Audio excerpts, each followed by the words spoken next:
All right. Welcome, everyone listening, watching. I'm Andrea, Catherine, with the Fearless Self-Love podcast. And today I am having a conversation with a new friend and colleague, Annie Musu. And she is with us from across the world. We are in completely different parts of the globe these days. Annie's in Australia. I'm sorry.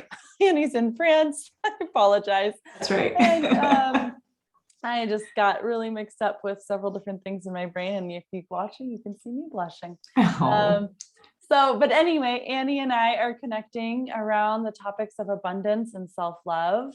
We come from different modalities in the wellness world and are showing up here to see these ways that there's so much synergy between EFT and Ayurveda, and also just the individual self-love journey and journey as an entrepreneur that we all have. And Annie and I connected through George Cow's work, and I will link his work in the show notes. And welcome, Annie. Thank you for being here. I apologize for saying that you were from the wrong country. No problem at all. Thank you for having me, Andrea. It's a pleasure. You're so welcome. Glad to have you here. Yeah. And that's just a little taste of what can happen this time of the year in the summer when things are starting to get busy and pick up, that we can get a little bit overwhelmed and confused and mixed up about things. And if you're feeling that too, know that you're not alone. So I'm curious, Annie, if you would start, because I don't think anyone's been on this show who has been an EFT practitioner. If you could tell us a little bit more about emotional freedom technique and what it means and how we can access it. Tell us a little bit. Yes. So emotional freedom techniques, EFT or tapping, was created in the 90s by Gary Craig, an engineer, and he was inspired by thought field therapy, which is inspired by acupuncture. So we just tap on a few meridian points on the body and the face while we say a certain phrase, really simple. And it basically signals to our brains that the stress response shouldn't be here anymore. When, for example, if we want to get up on stage and we're feeling the butterflies in our stomach, we can use EFT to relax and get into the relaxation response right away.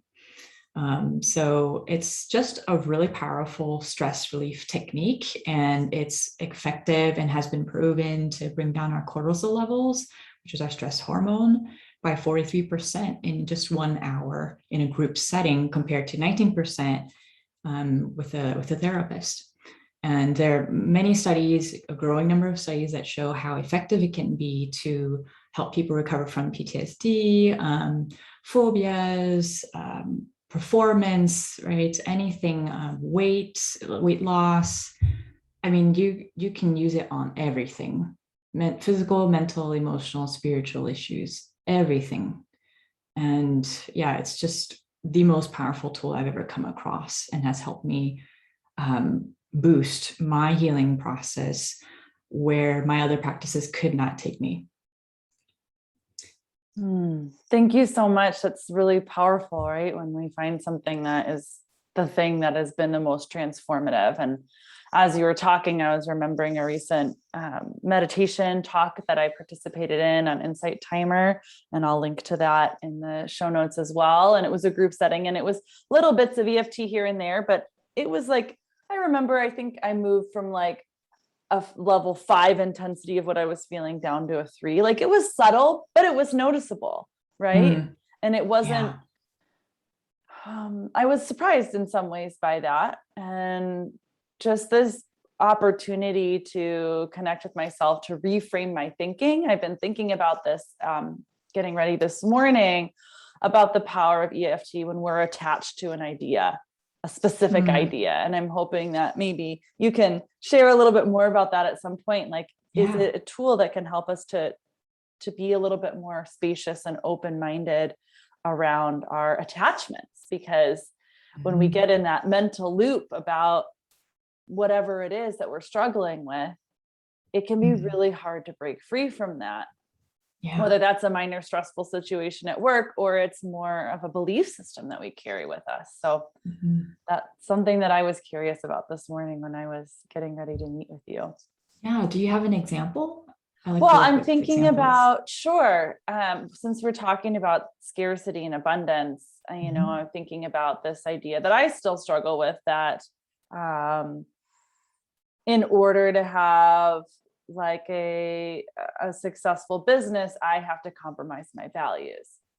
I have to like do things marketing wise that I don't want to do, or sell my product much more expensive than it's worth, or only appeal to people who have a certain amount of money or resources. And I don't want to do that. And so then the belief becomes, well, I'm never going to have enough money to live on because I am not willing to do those things.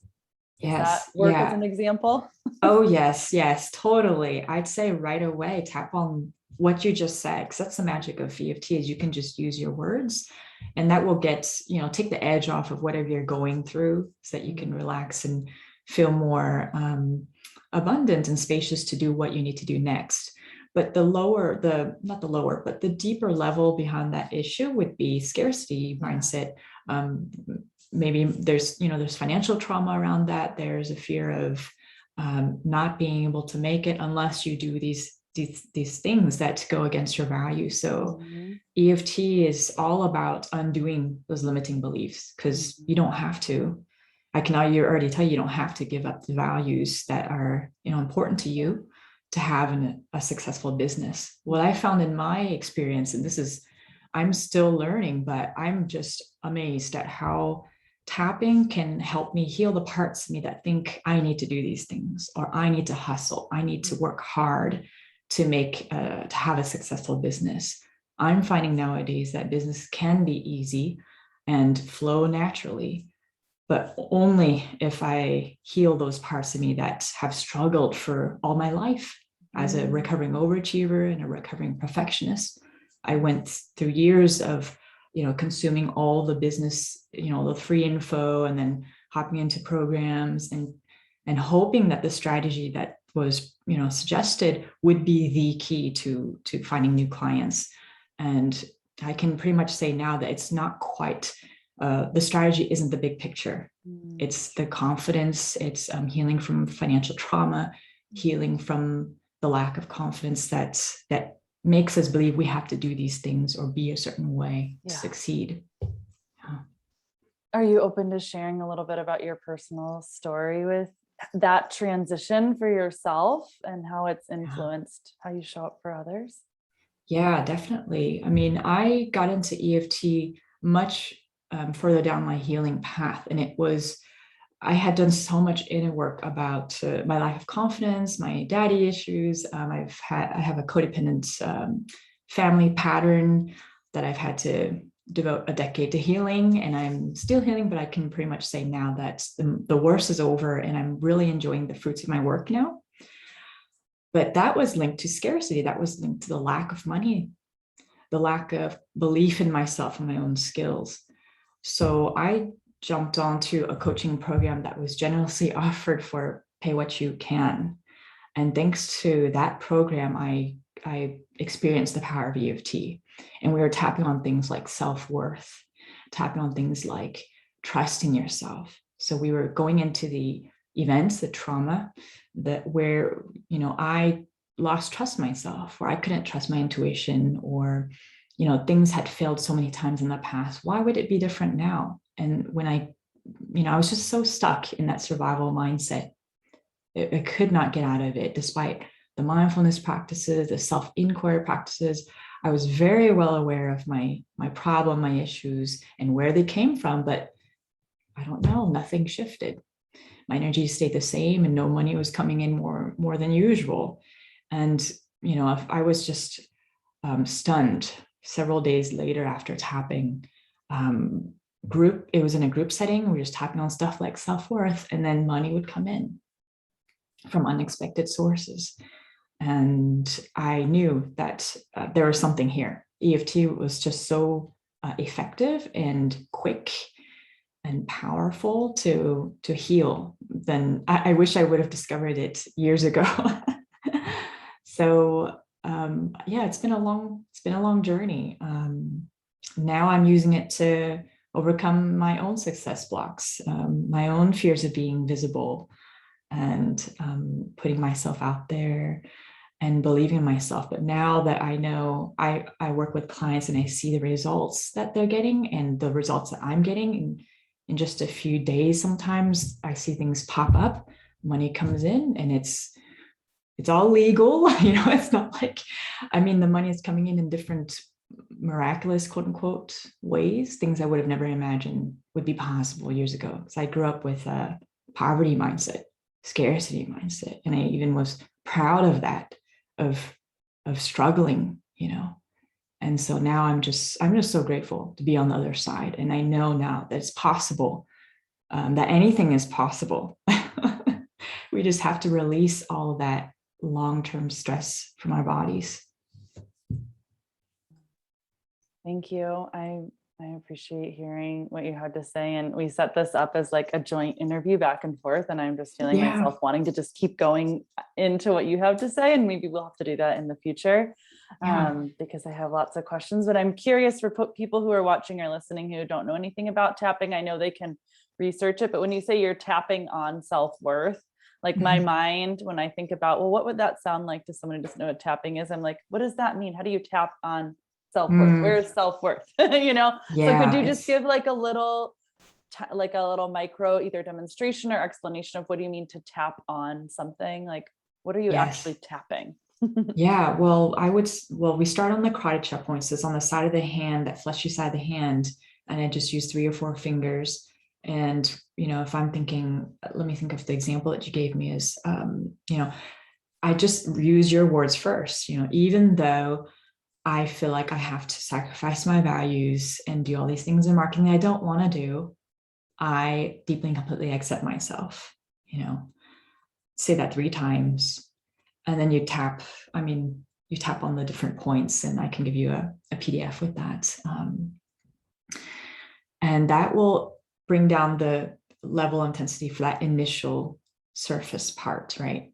And then you just pay attention to what comes up next. What emotions are you feeling? What thoughts are coming up next?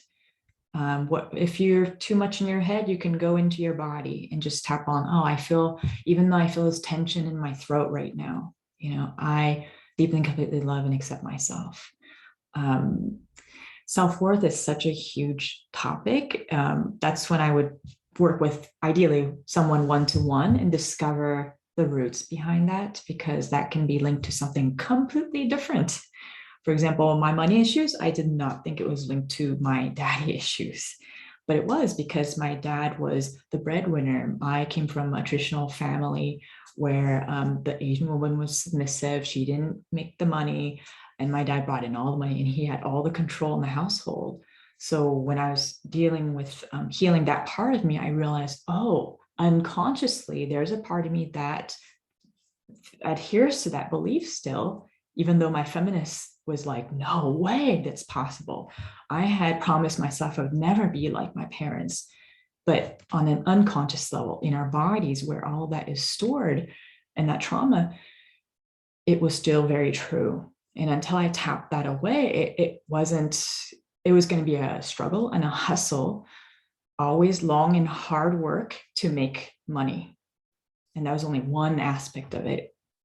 There are roots, like really could be hundreds of roots behind it, So since I've come from a family, my ancestors just worked so hard and suffered so much.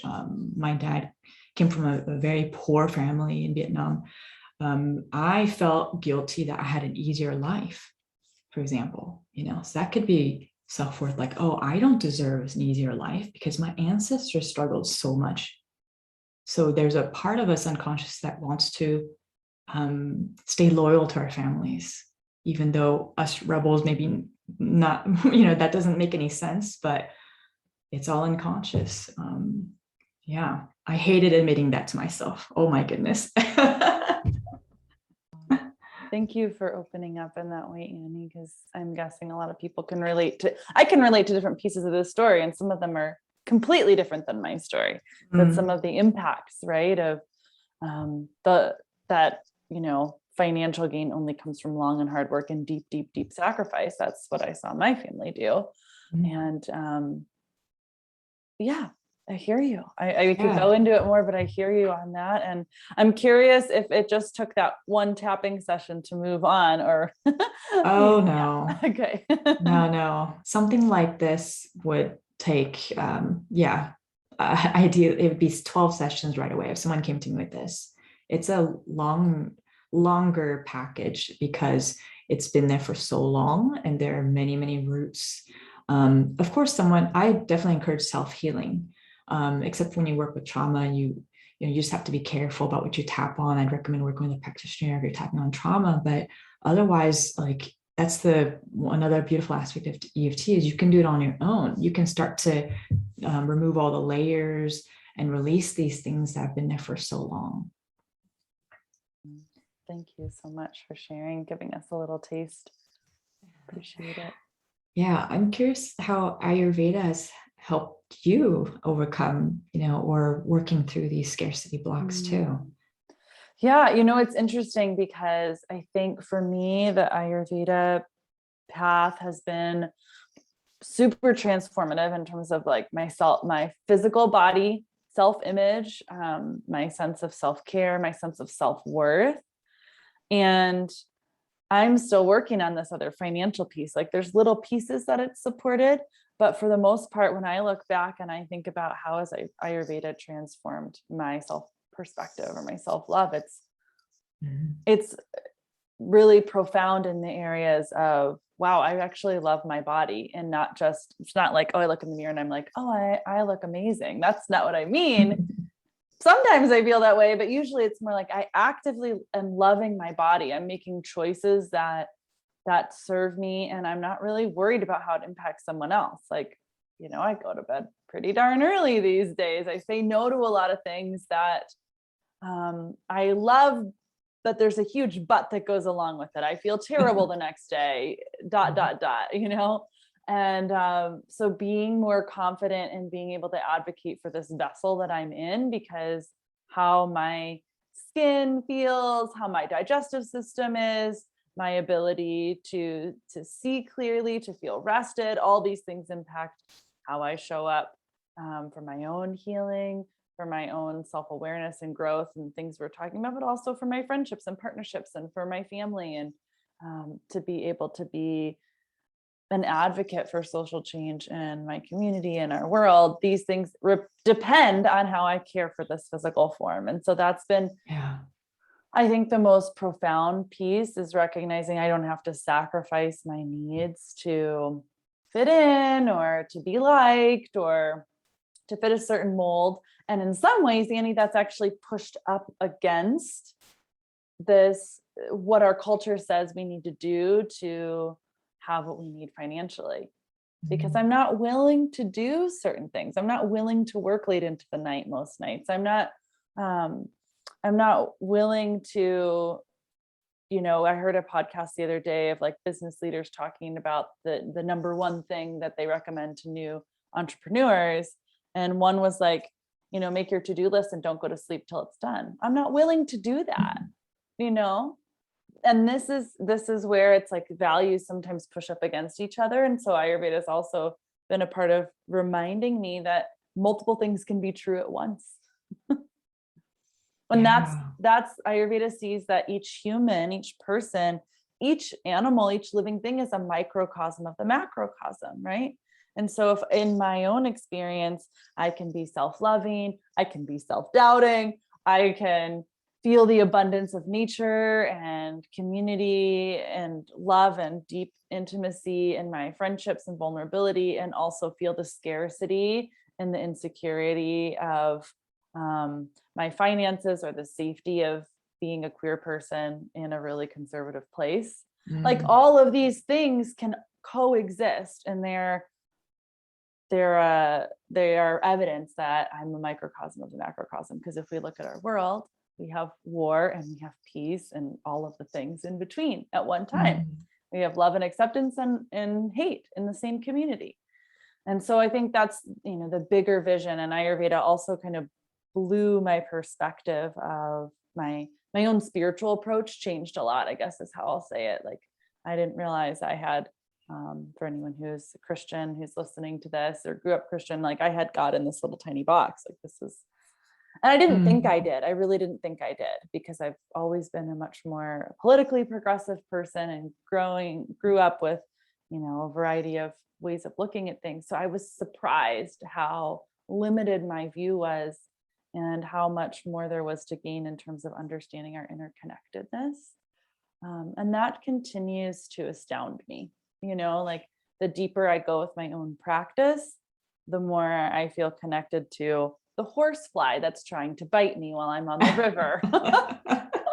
And it's really interesting. It's like just noticing how all of us are working to have our needs met, and that though they conflict, and we can hold both love and fear in the same hand. And so for me, that's Ayurveda has really opened that perspective for me, which is like it feels like the truth underneath all the other things. And the last piece of that, I guess I'll say right now, is that this morning, no one showed up for my yoga class. It was really cold. It was supposed to rain. It was an outdoor class. It was the last one of the summer. And so I did my own practice. And at the end, I was looking at the gray clouds and, just inviting this intention around healing around a few things in my life. And it was like this instant answer of, those are on the surface. And they're big things. So it's like my career, my intimate relationship. I like big questions. And it was like the universe was like, put those over here.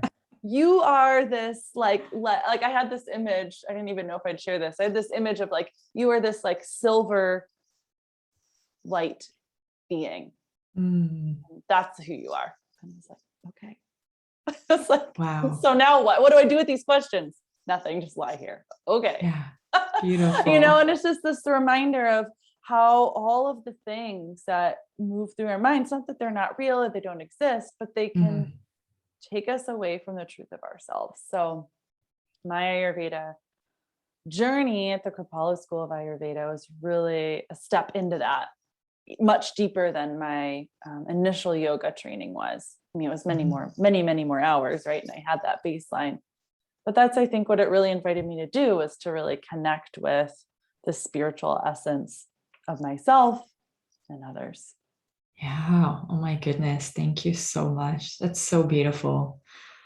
Wow. Yeah, so much to say. I think, yes, definitely on my own path, I had come to many points where I realized, I need to see who I am beyond these labels. I was going to say in French, etiquette, these labels and these roles that I play, because that is the foundation for the rest. And it is hard when we're so immersed in this world with all of our responsibilities.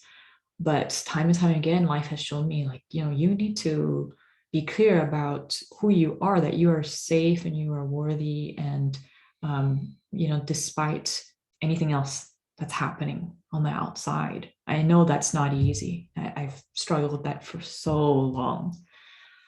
And I never thought it'd be possible to feel safe in a world where there's just so much, so much negative stuff, so many negative things going on. And I recognize I'm privileged. And at the same time, I believe in the power of EFT and how it can help us heal the trauma that makes us feel more unsafe in this world. That we can feel safer, we can feel better in our own skin.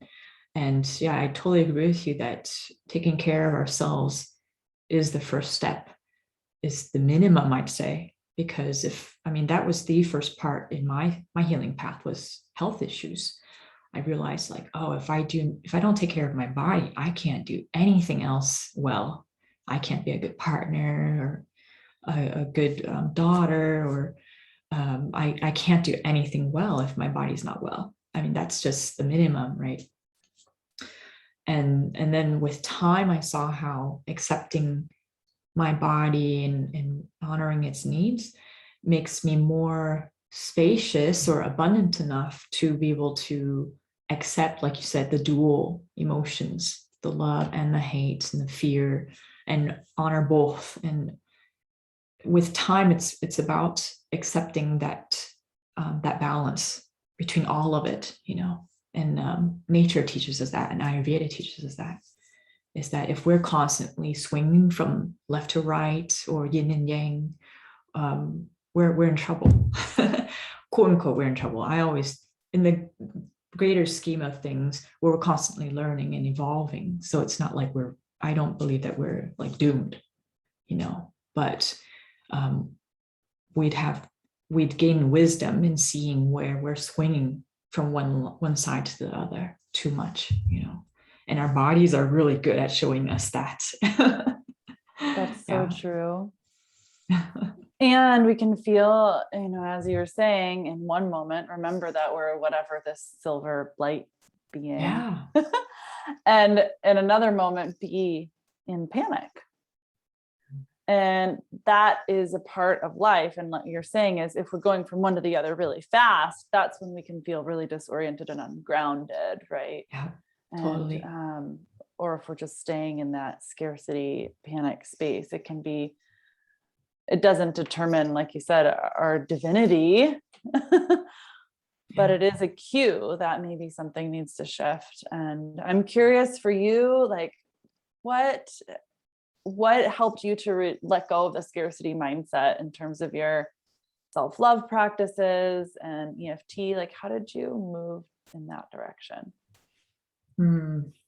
Well, it definitely goes back to first taking care of the body. So when I first started out, it was health issues, digestion issues, and then realizing, okay, I need to eat more fruits and veggies. So I made it a priority to have at least the 5 fruits and veggies per day. That's the minimum. And then I start off the day with warm water and lemon. That's essential. Yes, I see your mug. Yes. I know in Ayurveda, digestion is one of the most important things, right? So I totally adhere to that. I saw that for myself. I've always struggled with digestion as a child, and as an adult, I learned how to regulate that and just feel so much better in my body. And then, I tried different, of course, like when you start out, like oftentimes people try different diets, you know? So I ate vegan, I ate raw. I grew up my mom is a semi-vegetarian, so I was including more vegetarian meals. And that is the first level of detox that my body needed.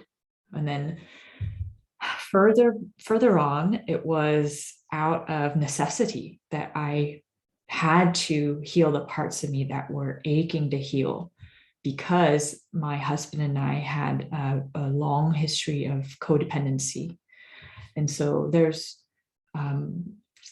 we both grew up with codependent families. So there was a time when we were getting in arguments every single day, and they were violent disputes. And it was just hacking at my well-being day after day after day. It was hellish. And I think unconsciously I asked the universe, okay, show me how to heal, show me what to do, you know. And I realized that every single conflict could be turned into an opportunity to highlight what I needed to heal, what my husband needed to heal. And we would, little by little, over the years, every time we would argue and we'd calm down. I didn't have EFT at that time, unfortunately. So it took hours sometimes to get down from that fight or flight reaction.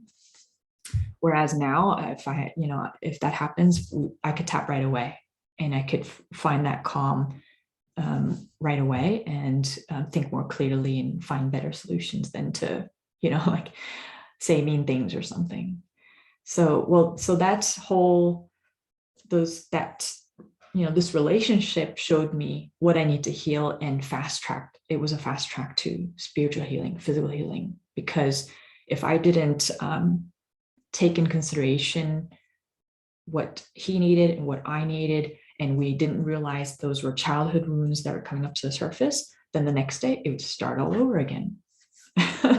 So for better or for worse, that's how I got onto the, really supercharge my healing process. Was I decided to see every conflict, every trigger as a healing opportunity. And then much later on, I learned about EFT. And then I was at that time working on my financial issues and realized that the two were linked. And now I'm tapping, as most days of the week, an hour a day. And I work with clients. And so they say, people say in the business world, like, you attract the clients that you need also to highlight what you need to work on, so my clients also teach me so much about what I need to heal too. And it's just an ongoing, beautiful, evolving work until who knows when. Thank you, Annie. I'm really touched by your vulnerability and willingness to share, and also your story, because it can really, if anyone is watching, I'm like nodding the whole time because I can relate to that dynamic.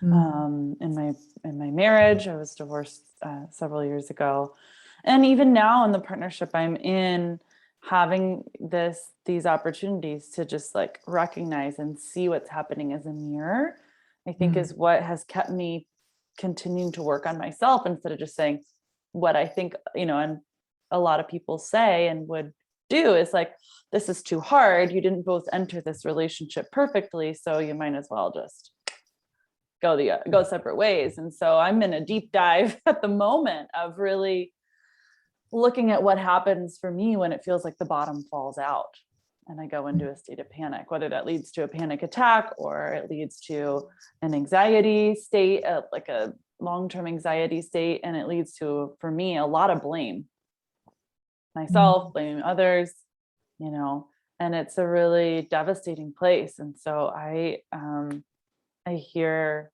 the pieces of your story that are in tune with that, and feel really grateful to hear that you've had some healing from that and the ways in which you've been able to navigate that. And we all are in a continual state of growth, whether we know it or not. We're always like taking in information and learning and adapting from it. And I'm sure that we both have still a lot to learn in our lives as they come. So I appreciate that picture of the journey, and that it's not always straightforward or quick.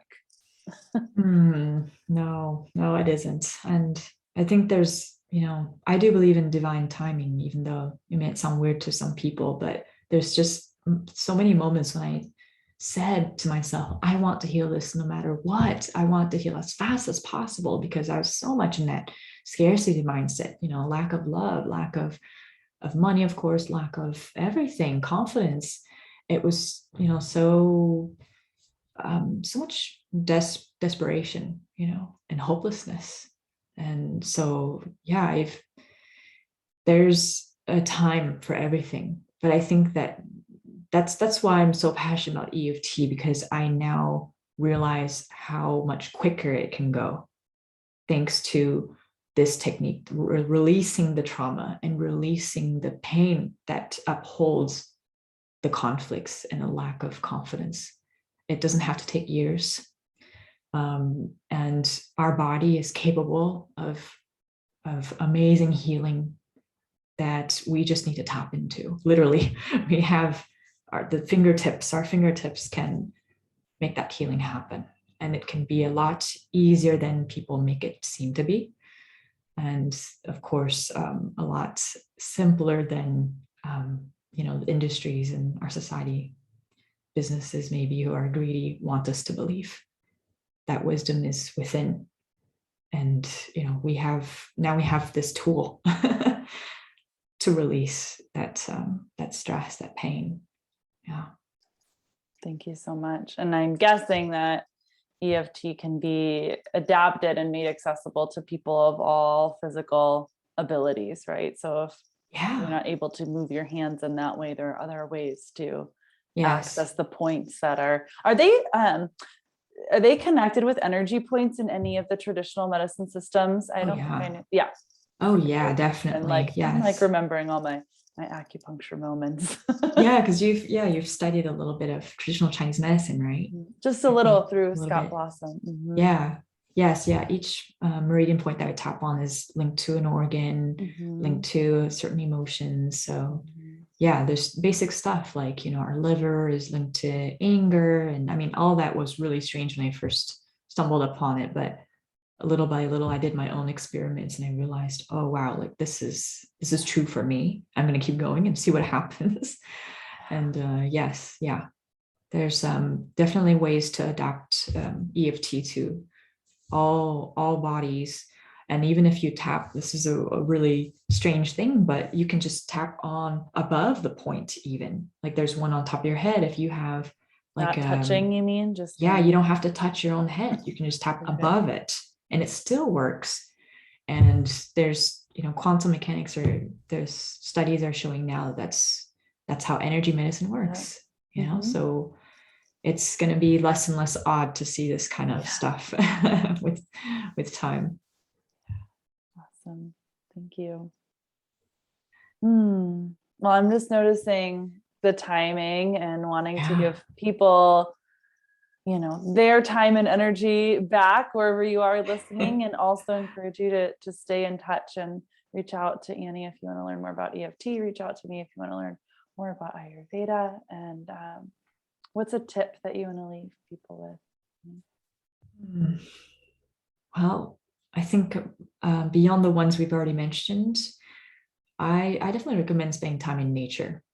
And even if it's just caring for a plant at home. But the levels of stress just radically go down when you're in nature, when you're interacting with a plant, and eating mindfully. When you sit down and eat, pay attention to all the tastes, all the sensations that are going through. Take just a few seconds to recognize that it took the sun and the water and the wind, all the elements, and the people. Imagine the people working in the fields and how it got to your plate. My husband and I, we really like to cook together, and so we really enjoy.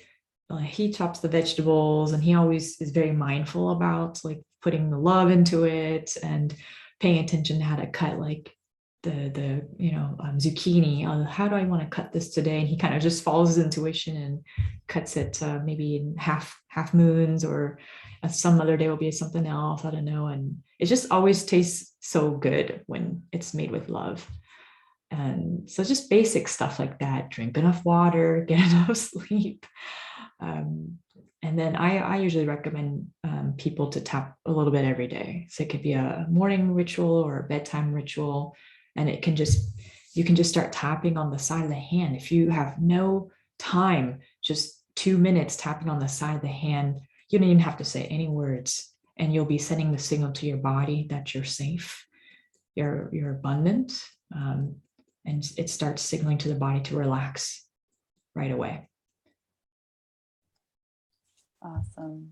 Beautiful. I love that. I'm going to start doing the tapping part, and eager to connect more with your resources. And my tapping experience is just so minimal and so introductory. So I'm really curious, and my recommendations would be really similar. And you Yeah, how really about kind you? of recapped the course that I offer at Home in Your Body in some ways, Ah, with remembering that you're a part of nature and whatever it takes to do that. I loved that you said that, observing the animals and even the plants, the way that the flowers, we have sunflowers in our garden, and the way that they move with the sun.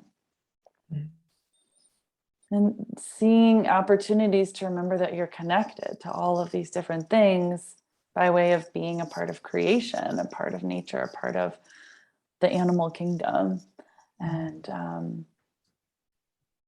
yeah, my tip would be to, even if it's just 1 minute, to pause in your day and notice something that it just is. You haven't created it, you haven't determined it. Maybe it's your breath coming in or out, maybe it's the water, maybe it's the air, one of the natural elements. Just noticing that it exists without your control. And this helps me to surrender and not feel like I'm going to fall through the hole unless I control everything, which is a hard thing to admit, but there are times when it feels that way. And so if I can go out in the morning with my hot water and feel the warmth of the sun or the coolness of the wind, it helps me to settle. Even if I don't have the thought process of shifting, the energy that I think I have in my mind, something happens in my body just by observing. Wonderful. I love the simplicity of it. It's all it takes to, zoom in on ourselves. Yeah. Centering ourselves. Yes. Where can people find you, Annie? They can find me at hushyourmind.com, and my Instagram is hush.yourmind. Okay. And I'll be a pleasure. I'll link those in the show notes. It's been a pleasure to talk with you. I'm really grateful to be connected. Thank you. Across the sea. Yes. And I definitely, talk to, my clients who are interested in Ayurveda about you. Awesome. I definitely think this is essential. It's the foundation for everything else. Thank you. And likewise, and, my clients who are, wanting to go deeper and break through some of their own mental barriers, it'd be lovely to have you come and speak as well. So I'll stay in touch. Be a pleasure. Thank you so much, Andrea.